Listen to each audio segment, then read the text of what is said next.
मैं आज संसद के समवेत सत्र में देश के उन लाखों स्वाधीनता सेनानियों को नमन करता हूं, जिन्होंने अपने कर्तव्यों को सर्वोच्च प्राथमिकता दी और भारत को उसके अधिकार दिलाए। आज़ादी के इन 75 वर्षों में देश की विकास यात्रा में अपना योगदान देने वाले सभी महानुभावों का भी मैं श्रद्धापूर्वक स्मरण करता हूं। अमृत महोत्सव के इस कालखंड में देश की महान विभूतियों से जुड़े विशेष अवसर भी सभी देशवासियों को प्रेरणा दे रहे हैं। गुरु तेग बहादुर जी का 400वां प्रकाश वर्ष पर्व, श्री अरविंदो की 150वीं जन्म जयंती, V.O. चिदम्बरम पिल्लई का 150वां जन्म वर्ष और नेताजी सुभाष चंद्र बोस की 125वीं जन्म जयंती जैसे पुण्य अवसरों को मेरी सरकार पूरी भव्यता के साथ मना रही है। सरकार ने इस वर्ष से गणतंत्र दिवस समारोह को नेताजी की जयंती पर 23 जनवरी से ही मनाने की शुरुआत की है। मेरी सरकार मानती है कि अतीत को याद रखना तथा उससे सीख लेना देश के सुरक्षित भविष्य के लिए बहुत ही जरूरी है। साहिबजादों के बलिदान की स्मृति में 26 दिसंबर को वीर बाल दिवस की घोषणा एवं 14 अगस्त को विभाजन विभीषिका स्मृति दिवस इसी सोच का परिचायक है।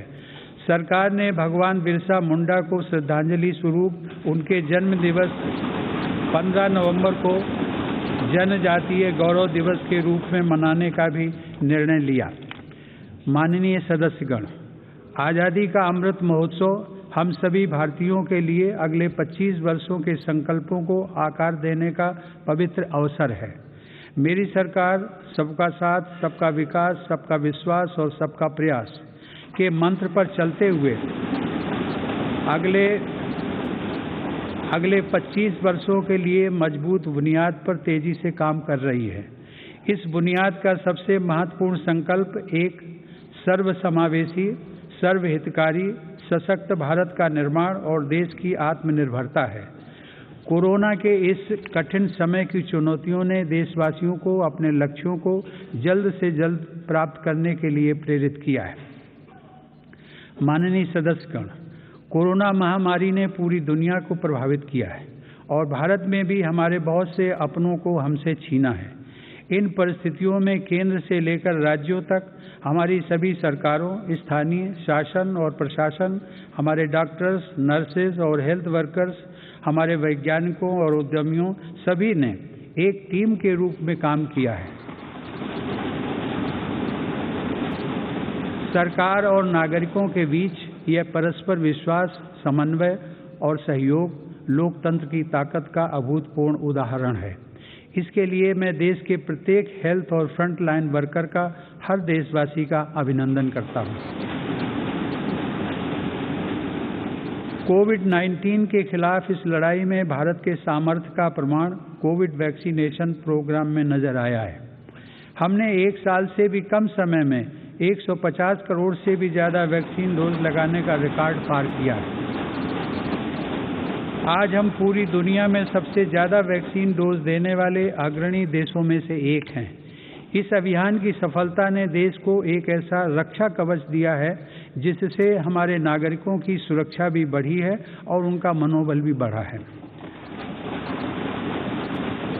आज देश में 90% से अधिक वयस्क नागरिकों को टीके की 1 डोज मिल चुकी है, जबकि 70% से अधिक लोग दोनों डोज ले चुके हैं।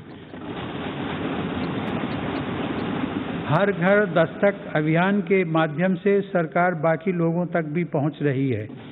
इसी माह वैक्सीनेशन प्रोग्राम में 15 से 18 वर्ष तक के किशोर किशोरियों को भी शामिल किया गया है। साथ ही फ्रंटलाइन वर्कर्स और बीमारियों से ग्रस्त वरिष्ठ नागरिकों के लिए प्रिकॉशनरी डोज की भी शुरुआत की गई है। अब तक देश में कुल 8 वैक्सीन्स को इमरजेंसी यूज के लिए स्वीकृति मिल चुकी है। भारत में बन रही 3 वैक्सीन्स को विश्व स्वास्थ्य संगठन की तरफ से आपात स्थिति में उपयोग की मंजूरी भी मिली है। भारत में बन रही ये वैक्सीन्स पूरी दुनिया को महामारी से मुक्त कराने और करोड़ों लोगों का जीवन बचाने में अहम भूमिका निभा रही है। माननीय सदस्यगण, कोरोना महामारी से निपटने के लिए हमारे देश के प्रयास केवल तात्कालिक चुनौतियों तक सीमित नहीं हैं। इसीलिए मेरी सरकार ऐसे दूरदर्शी समाधान तैयार कर रही है जो भविष्य के लिए भी प्रभावी और उपयोगी रहें। सरकार द्वारा 64,000 करोड़ रुपए की लागत से शुरू किया गया प्रधानमंत्री Ayushman Bharat health infrastructure mission इसका एक सराहनीय उदाहरण है। इससे न केवल वर्तमान की स्वास्थ्य संबंधी जरूरतों को पूरा करने में मदद मिलेगी, बल्कि आने वाले संकटों के लिए भी देश को तैयार किया जा सकेगा। मेरी सरकार की संवेदनशील नीतियों के कारण देश में अब स्वास्थ्य सेवाएं जन साधारण तक आसानी से पहुंच रही हैं।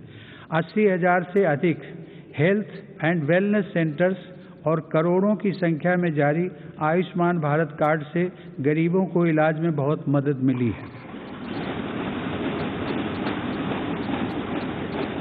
सरकार ने 8,000 से अधिक जन औषधि केंद्रों के माध्यम से कम कीमत पर दवाइयां उपलब्ध कराकर इलाज पर होने वाले खर्च को कम किया है।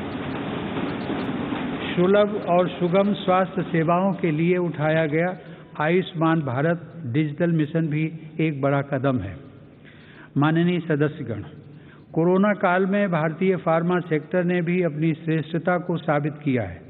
वर्तमान समय में भारतीय फार्मा कंपनियों के उत्पाद 180 से ज़्यादा देशों में पहुंच रहे हैं। लेकिन इस क्षेत्र में भारत के लिए संभावनाएं कहीं अधिक व्यापक हैं। फार्मा इंडस्ट्री के लिए मेरी सरकार द्वारा घोषित PLI स्कीम से इन संभावनाओं को विस्तार मिलेगा और रिसर्च को भी गति मिलेगी। सरकार द्वारा किए गए प्रयासों के परिणाम स्वरूप योग, आयुर्वेद एवं पारंपरिक चिकित्सा पद्धतियों की लोकप्रियता लगातार बढ़ रही है।